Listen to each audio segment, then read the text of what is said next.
चलिए युद्ध को आगे बढ़ाते हैं। कौरवों ने भीष्म की मृत्यु के शोक को भूलकर युद्ध के लिए तैयार हो गए। धृतराष्ट्र की सेना को द्रोण ने शकट वाहन के रूप में व्यवस्थित किया, जबकि युधिष्ठिर ने अपनी सेना को क्रौंच सारस के रूप में सजाया। पांडवों की सेना का नेतृत्व कृष्ण और अर्जुन कर रहे थे, जिनका हनुमान चिन्ह वाला ध्वज चमकते हुए सूर्य की तरह युधिष्ठिर की सेना को प्रकाशित कर रहा था। अर्जुन अपने गांडीव धनुष के साथ और वासुदेव सफेद घोड़ों से खींचे गए रथ में सेना का नेतृत्व कर रहे थे। उनके सामने कर्ण धृतराष्ट्र की सेना का नेतृत्व कर रहा था। दोनों योद्धा क्रोध से भरे हुए और एक दूसरे को हराने के लिए तत्पर युद्ध भूमि में आंखों से आंखें मिलाए हुए थे। जैसे ही भारद्वाज के पुत्र द्रोण युद्ध में प्रवेश किए, पृथ्वी कांपने लगी और घनी धूल ने आकाश को ढक लिया। बिना बादलों के भी मांस, हड्डियों और खून की बारिश होने लगी। गिद्ध, बाज, सारस, कंक और कौवे कौरव सेना पर मंडराने लगे। गीदड़ों ने जोर से चीखना शुरू कर दिया और भयानक पक्षी धृतराष्ट्र की सेना के चारों ओर मंडराने लगे।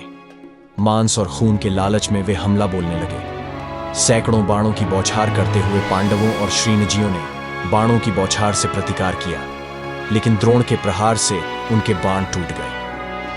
द्रोण ने दिव्य अस्त्रों का प्रयोग करके पांडवों और पांचालों को बहुत क्षति पहुंचाई, जिससे वे कांप उठे। द्रुपद के पुत्र धृष्टद्युम्न ने द्रोण के हमले का अपने बाणों की बौछार से प्रतिकार किया, जिससे कौरवों के बीच अफरा तफरी मच गई। धृष्टद्युम्न के प्रयासों के बावजूद द्रोण ने अपनी सेना को संगठित किया और एक प्रबल जवाबी हमला किया। उनका रथ, जिसे आकाश में एक शहर के समान बताया गया, उनके दुश्मनों के दिलों में भय उत्पन्न कर रहा था और व्यापक विनाश कर रहा था। श्रीनजय द्रोण की रक्षा को तोड़ने में असमर्थ थे और धृतराष्ट्र के योद्धा अर्जुन द्वारा संरक्षित पांडवों को पराजित नहीं कर सके। दोनों पक्ष अपने अपने नायकों द्वारा सशक्त रूप में देखे गए, जिसके तीर हर दिशा में उड़ रहे थे। द्रोण दोपहर के सूर्य के समान दिखाई दे रहे थे। उनकी किरणें शत्रुओं को अंधा कर रही थीं और भय उत्पन्न कर रही थीं। कोई भी पांडव क्रोधित द्रोण का सामना नहीं कर सका। उनके सुनहरे रथ और धनुष की टंकार से श्रीनजय भयभीत हो गए। द्रोण के तेज और भयंकर बाणों ने रथ योद्धाओं, घुड़सवारों, हाथी योद्धाओं और पैदल सैनिकों को समान रूप से कुचल डाला। उनका निरंतर हमला गर्मी में स्वयं ही छाया डालने लगा और हथियारों तथा कवच ने एक भयावह दृश्य उत्पन्न कर दिया। जैसे ही द्रोण ने पांडव सेना को नष्ट किया, युधिष्ठिर और उनके योद्धा हर तरफ से उनकी ओर दौड़ पड़े। जवाब में धृतराष्ट्र के बहादुर लड़ाकों ने हर दिशा से आक्रमण किया, जिसके परिणाम स्वरूप एक रोमांचक युद्ध हुआ। छल से भरे शकुनी ने सहदेव पर आक्रमण कर दिया और उसके सारथी तथा रथ पर तीखे बाणों से हमला किया। सहदेव ने बिना किसी भय के गदा से लड़ाई की, जैसे पर्वत चोटियां युद्ध कर रही हो। द्रोण ने पांचालों के शासक को 10 बाणों से घायल कर दिया और फिर बदले में उन्हें भी कई बाणों से घायल होना पड़ा।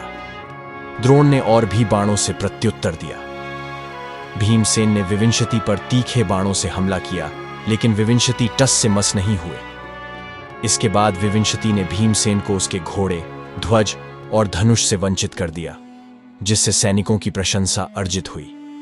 क्रोधित होकर भीमसेन ने अपनी गदा से विविंशति के प्रशिक्षित घोड़ों को मार डाला। विविंशति ढाल और तलवार से लैस होकर क्रोधित हाथी की तरह भीमसेन पर टूट पड़े।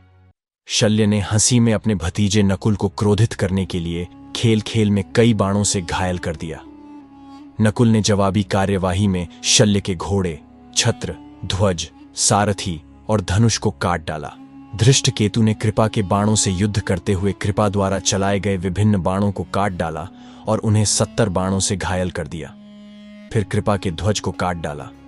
कृपा ने जवाब में बाणों की भारी वर्षा की और धृष्टकेतु के साथ युद्ध जारी रखा। सात्यकी ने हंसी में एक लंबे बाण से कृतवर्मन की छाती में छेद कर दिया।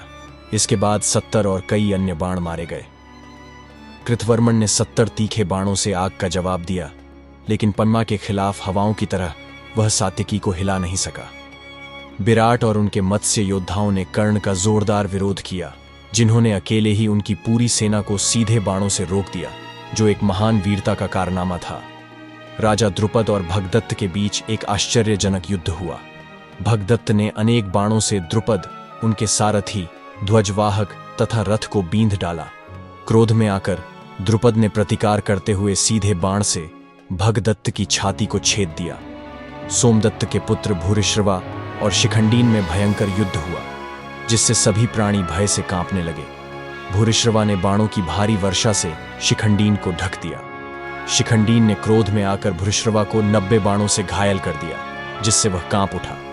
हिडिंबा का पुत्र और अलम्बूश दोनों राक्षस भ्रम पैदा करने में कुशल थे और गर्व से भरे हुए थे। एक दूसरे से बड़ी क्रूरता से युद्ध करते थे, प्रत्येक जीतने के लिए दृढ़ थे। धन्यवाद। इस एपिसोड को देखने के लिए आपका हार्दिक आभार। यदि आपको हमारा काम पसंद आया हो तो कृपया हमारे चैनल को लाइक, शेयर और सब्सक्राइब करें। अगले एपिसोड में फिर मिलेंगे। धन्यवाद।